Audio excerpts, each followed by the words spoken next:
Hi, Hi. welcome back. So the 3.0 live stream is going to be in 4 days on January 1st.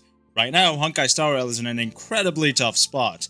There are many people complaining about the game, mostly because of power creep and HP inflation, and because of that many people are also quitting. Definitely a smart thing to do. When you stop having fun, you should 100% just quit the game. Views are very much down right now when it comes to Star Rail because we've been through like 4 filler patches, despite 2.7 being actually pretty good in my opinion. But either way, views are down for all Star Rail content creators, and we need something to revive the game.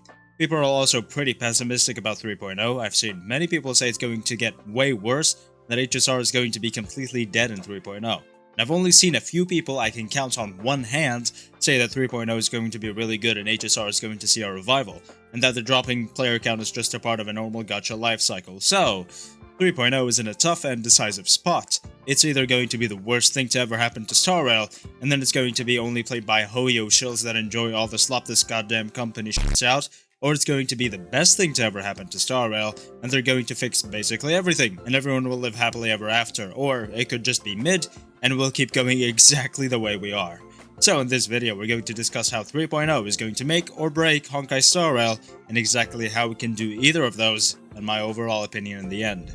Before we start, you should like, comment, and subscribe for more content like this in the future, and join the Express Rain Discord server for a lovely community where you can chat about Star Rail and just about everything else. We've also got a dedicated content creator chat where we can discuss analytics and strategies, so if you're a content creator who wants to find some help, and a group of friends who can help you grow faster, then the Express Train is the right place for you.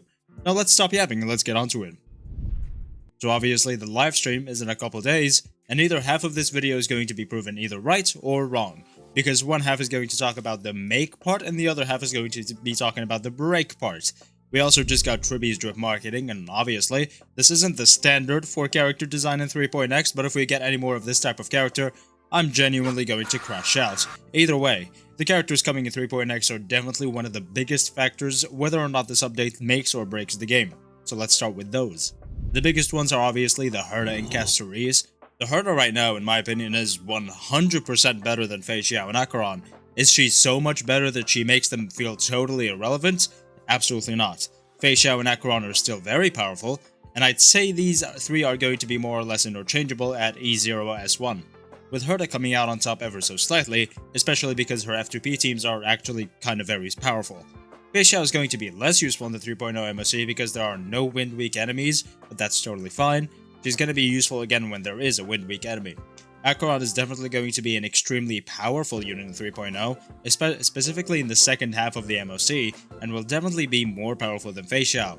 The Herda on the other hand is going to be insanely powerful on both sides of the MOC because both of them do have a lot of ice weakness, and both of them do have AoE scenarios. Not that she's not useful in single target scenarios, she's still good there. I'd say you can compare how useful Big Herda is in single target scenarios versus multi-target scenarios to Acheron as well. Both are insanely powerful in multi-target scenarios, but still very useful in single-target ones, while being a little weaker still. Again, these top 3 DPS units are going to be very interchangeable, with Herda coming out on top ever so slightly, at least in my opinion. It's going to be different depending on your account and who you ask. However, when it comes to Castoris, who's coming in 3.2, from what we know and what we are speculating, she is just going to power creep everybody.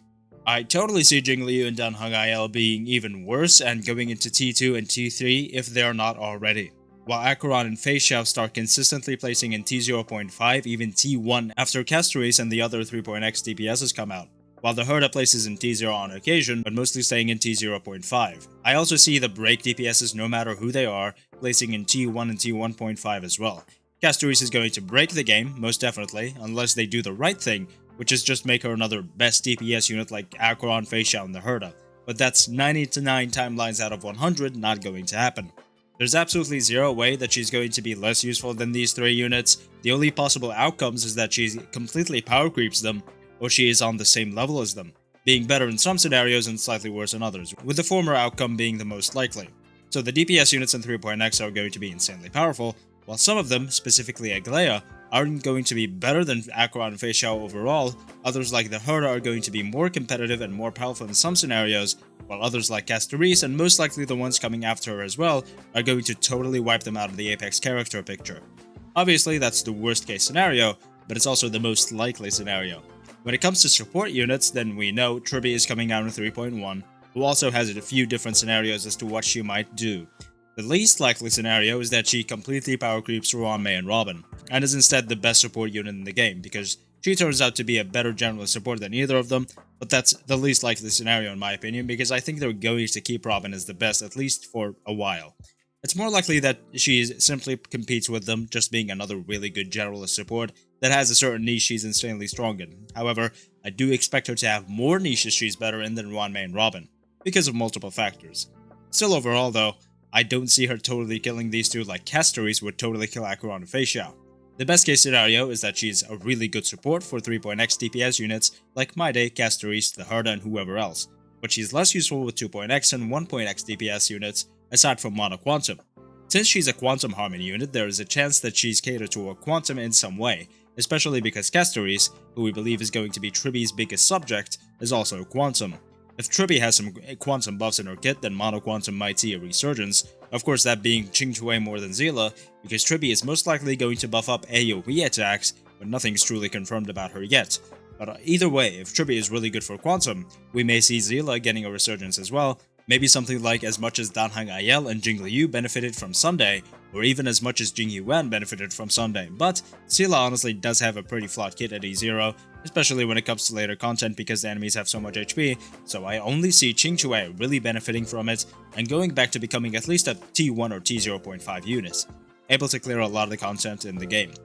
By the way, for you Qingque enjoyers, both sides of the 3.0 MOC are also going to have a lot of quantum weaknesses in AoE scenarios, so Qingque is also going to be very good there. So, another conclusion for another section. Triby is going to be the only 5-star Harmony support from 3.0 up until 3.3, if I remember correctly. The least likely scenario is that she power creeps Robin and Ruan Mei, which is of course a very good thing.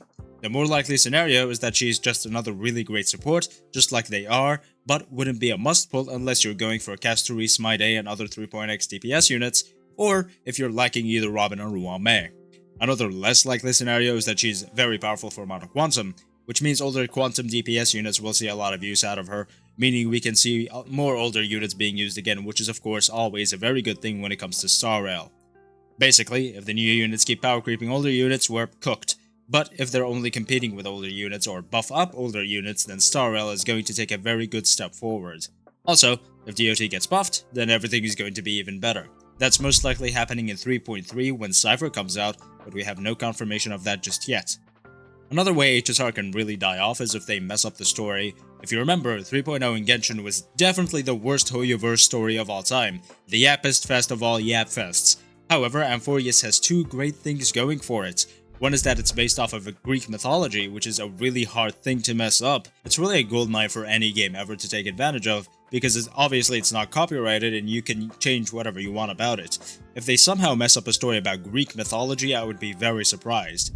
Another thing is of course Elysia, which is one of the most beloved characters from HI3, as well as Kevin. If they mess up this story somehow, which I think is very unlikely based on the trailer they showed, and based on the elements that exist in the story, they're definitely cooked. A lot of players play mostly for the story and the characters and barely for the endgame modes, and if they mess up the story, those players will definitely be disappointed as well. Again, I don't expect them to mess it up whatsoever, I think it's going to be great. Penacony was great despite them yapping a bit in it, especially in the case of Sunday, so if they do exactly what Penacony did, having a good story despite being a little yappy and long, I think it's gonna be fine. But what I really hope they do is what the 2.7 story did, which was mostly show and don't tell. The 2.7 story is the perfect example of what a story in any gacha game should be, short and sweet and to the point and does not yap too much, while also still feeling special and like it actually conveyed a lot of information.